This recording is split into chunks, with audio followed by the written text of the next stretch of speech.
Hello guys, today we talk about where civilization started in Europe instead of the Middle East. Of course, lots of interesting things have happened. First, let's look at the power rankings of every country.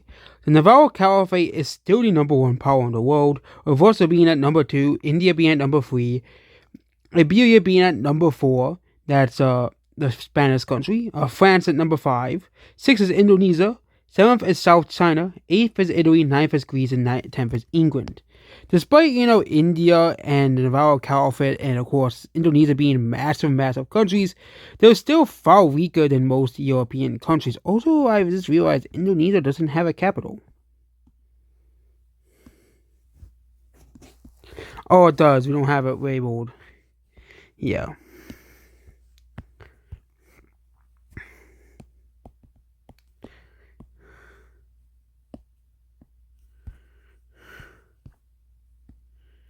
Yeah, but yeah. Yeah, but yeah.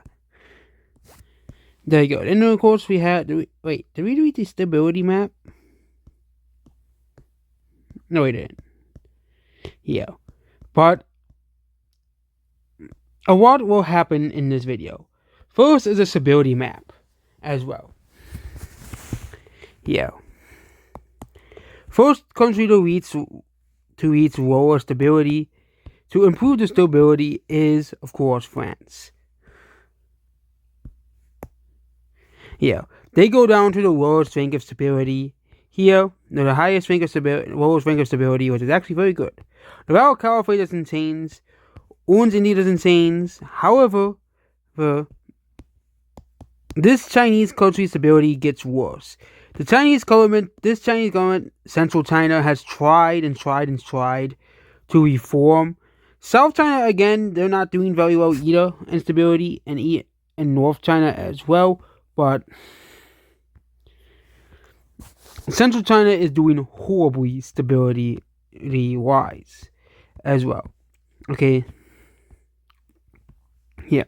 Another country whose stability got a little worse is this Tunisian country right here.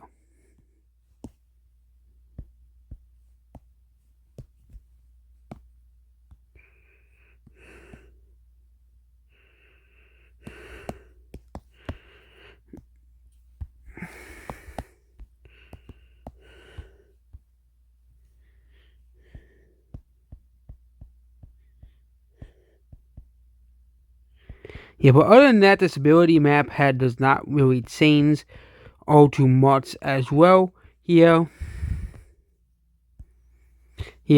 First is the collapse of Central China. So Central China's government is a monarchy. Okay, and the problem is the people do not like the Emperor of Central China. The Emperor of Central China is probably one of the most hated world leaders. If we had an approval rating for every world leader, Emperor of this country would be around 27%.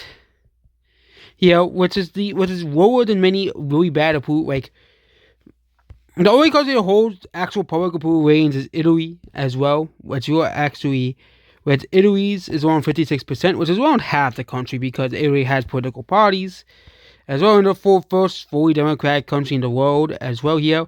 But basically, the one political party that Italy rules is 56%, and then the other one, and the rest of the people is around 40%. Is around 30% disapproval because that's mostly people who are the other political party. However, the lowest approval rating in the world of any leader is Central China. Central China's leader is not very liked as well, and basically, people in the okay, we have to put the major cities on before we do this. People in the very rural portions of Central China start to rebel. Yeah, this area isn't very populated. There's only 3 major cities. It's mostly farmland and stuff as well here. And Central China is one of the biggest agricultural producers in the world, which is why this will be dubbed the Dark Ages as well. As basically, this entire war against the Central China will raise. This is gonna be this is gonna probably be the deadliest war since the Vietnamese War as well. This is because the the government has decided to basically do a full-on war against the peasants as well. This will prove to be very unpopular amongst the southern Chinese neighbor, who declares war on central China's government, as they declare the government to be not a good government. South China will send in a bunch of troops here to basically capture the southern major city, and this major city right here. The Central Chinese Authority, government starts to collapse as this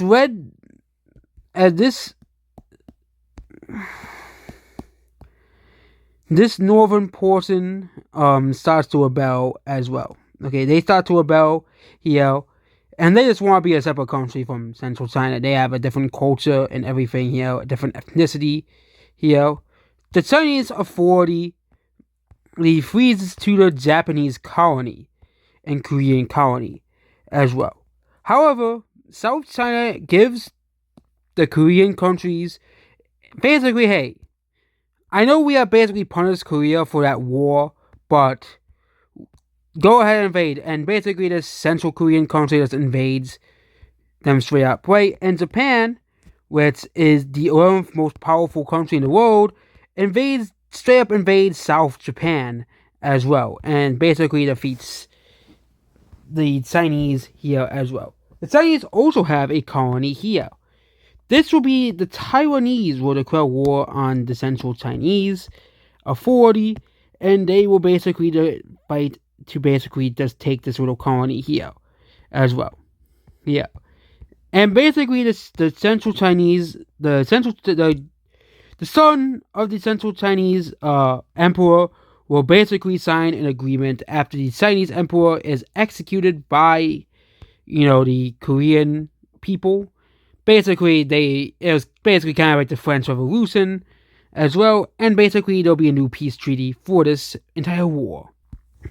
And yeah, this is the peace treaty right here. So the northern Chinese ethnicity country, their capital will be the only major city they have, and this central Chinese this central rural portion will gain the capital right here. South China will gain even more land and even get more powerful as they continue to become the most powerful country in all of China. However, they're not all very stable government themselves, as the monarchy is not very liked either way as well here.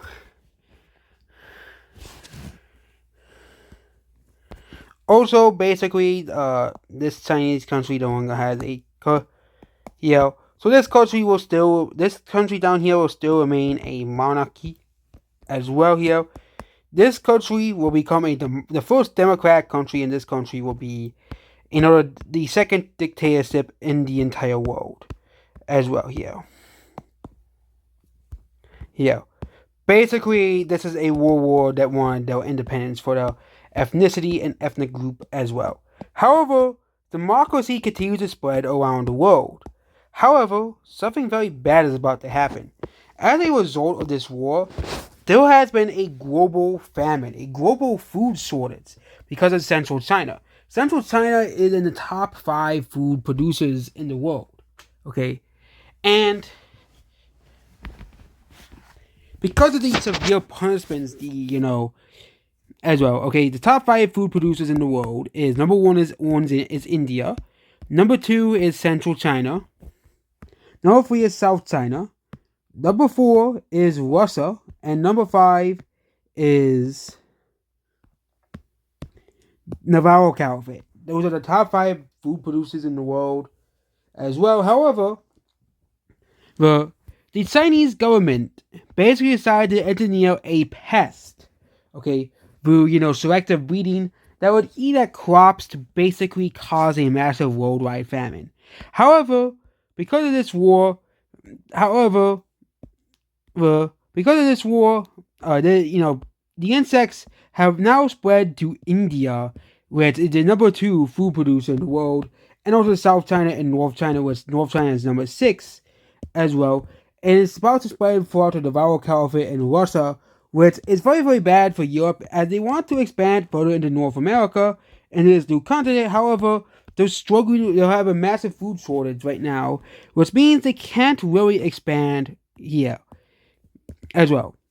Yeah, they can only send very few supplies, which means these colonies have to be self-sustained for now because they can't really do anything about it as well. Yeah, yeah. This causes at least 30 to 40 million people to die in total because of this famine, becoming one of the worst famines in history. This will cause many more countries to become more unstable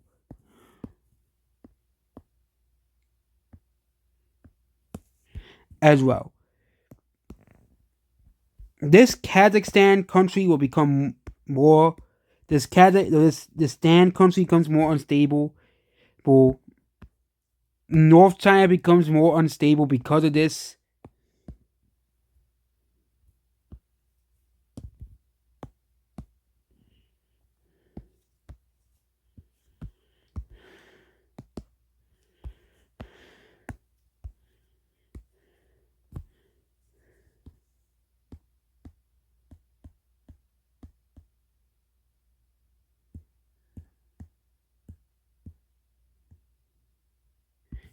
However, Central China seems to be the most stable region of them all. South China's stability gets even worse as these Chinese peasants start to kind of rebel against the government. Also, to disable the Chinese peasants start to rebel against the government as well. This northern Siberian country becomes white red, which is not good as well. These countries stay the same.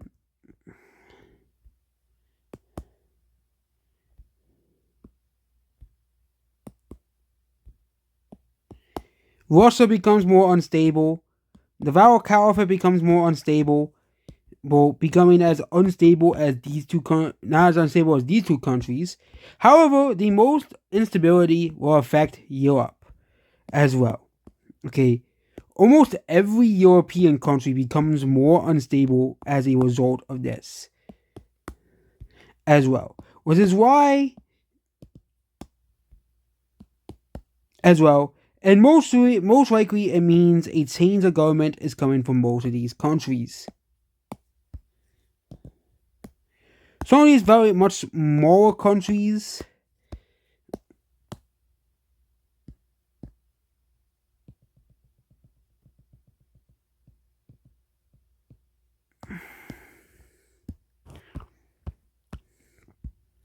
because of this event, almost every country has gotten more unstable as well. This is going to cause a lot of instability in the governments as well. Countries like Italy and France are handling this famine much better, and countries like Central China were originated, it has already subsided. As well, almost we don't know. I'll go over the next couple episodes, but all these events happen rather in a couple of decades, basically. First is South China. So South China has elevated to the level of red. First, the Vietnamese rebels are finally fed up with the South Chinese government. According to the Vietnamese rebels, basically they have kind of been treated very unfairly, despite being the same religion, because of the whole Vietnamese wars as well against the Vietnamese government, and basically the people of Vietnam basically declare war and say they're going to separate from South China. This will cause the Vietnamese puppet state to join them as well. Yeah. And South China State said, we beat you once, we'll beat you again. However, they don't plan on taking out South China. They just want their independence. South China will send in troops basically defeat the Vietnamese armies as well here. Yeah, and basically no one really tried to stop them as well here. However, China's government, the King of China, mysteriously is killed. Yes, a coup d'etat has happened in China. The the military takes over. Oh yeah, they didn't force into Vietnam yet. I'm sorry, but basically they turned into a dictatorship, and basically the military takes order of the country, and basically they start to do a rapid invasion of Vietnam, including the puppet state as well. Here, this will cause Vietnamese independence to basically cease as well. And the Chinese government basically the new Chinese government basically seizes control of all operations as well and basically suppresses all independence operations. And now all of Vietnam will be annexed as well. Okay, getting rid of this little puppet state as well. Yeah, Vietnam is no more. South China rules over Vietnam with an iron fist as well here. Vietnam didn't really have a government as they were kind of subservient to China, but because of this new Chinese dictatorship, they basically, the stability falls back down to a good amount as well. As the South Chinese dictatorship basically rules with an iron fist. Next is Cambodia. The Cambodian government is just struggling because, of. Yeah, also we gotta change the government to a dictatorship as well here.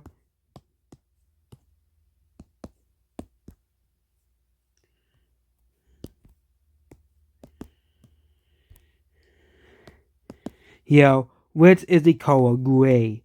Basically this is the same country that whose king used to criticize the Vietnamese government's actions, but now they have the same exact government they criticized Vietnam for and declared war on Vietnam for as well. Which is kind of hypocritical now that the same country here is now a dictatorship, which is pretty scary given the fact that most countries are kind of struggling at this moment as well here. Also, we haven't done a religion update, but yeah, basically, this brown religion is now expanded further as well here. Here, and because of this new dictatorship, South China will do an aggressive expansion and declare war on Taiwan. However, they won't be declaring war on Taiwan to take over Taiwan. To take over the Papua New Guinea colony, which, yeah, Taiwan had like 15,000 troops stationed here. However, 40,000 South Chinese troops come in to invade this colony right here. They also invade these two islands as well. However, the Taiwanese Navy is much stronger, as Taiwan is of course, a naval power here. This will cause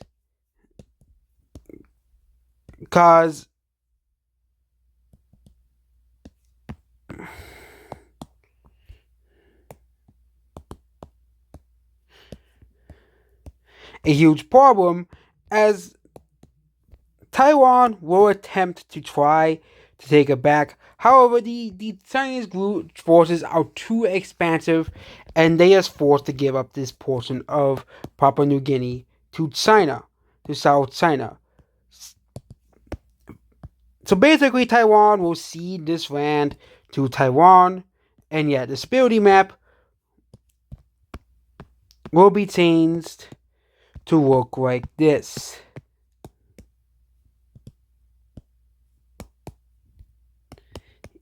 Yeah. As the Chinese government takes out this rebellion. Next is Indonesia. So Indonesia is a monarchy. They are not a democracy as well here. And basically, the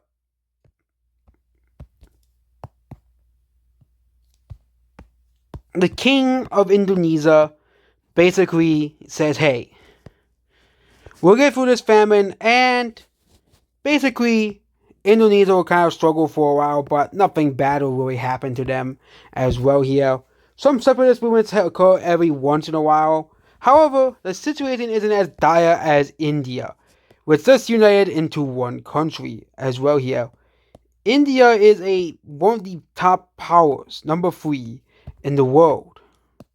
However, the stability isn't looking too good as well. Okay, the stability isn't looking too good as well here, and this is mostly because of Africa Not really India itself, as India is able to kind of sustain itself at its current moment through this famine. However, they're struggling to feed this African colony right here, which will cause this African colony to want to gain its independence. However, this African colony wants to gain independence, and basically India is forced to give this country independence. So basically, because of the famine, India can't really do anything about it. So currently, will give this African colony its independence, as they can't really maintain it now. Or India may consider going back to recolonize this colony, as they're not a very strong country as well here.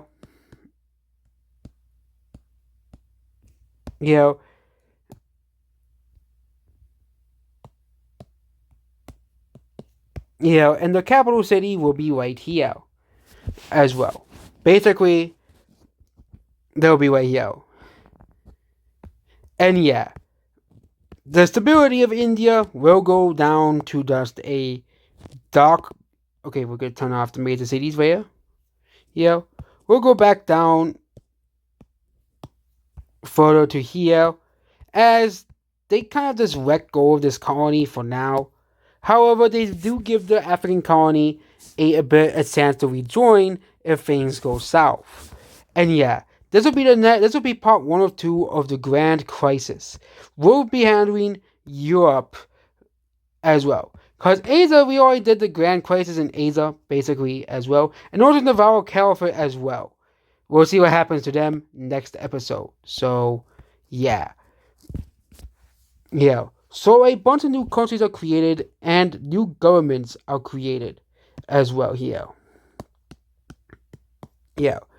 This African country becomes a theocracy as well. Basically a dictatorship, but it's religious. Kind of like most Muslim countries are.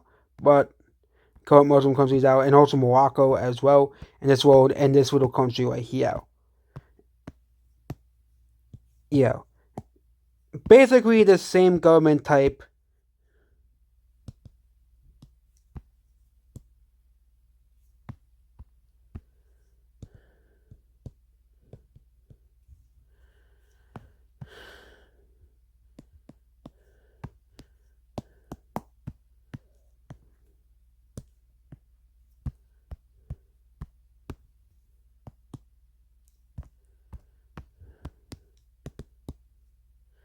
Basically a similar government type to this government, which is kind of a religious country, but they're kind of more democratic. However, this country is just a straight up theocracy as well. Okay. But we're reaching the 20-minute mark, so we will end this episode as well. And goodbye.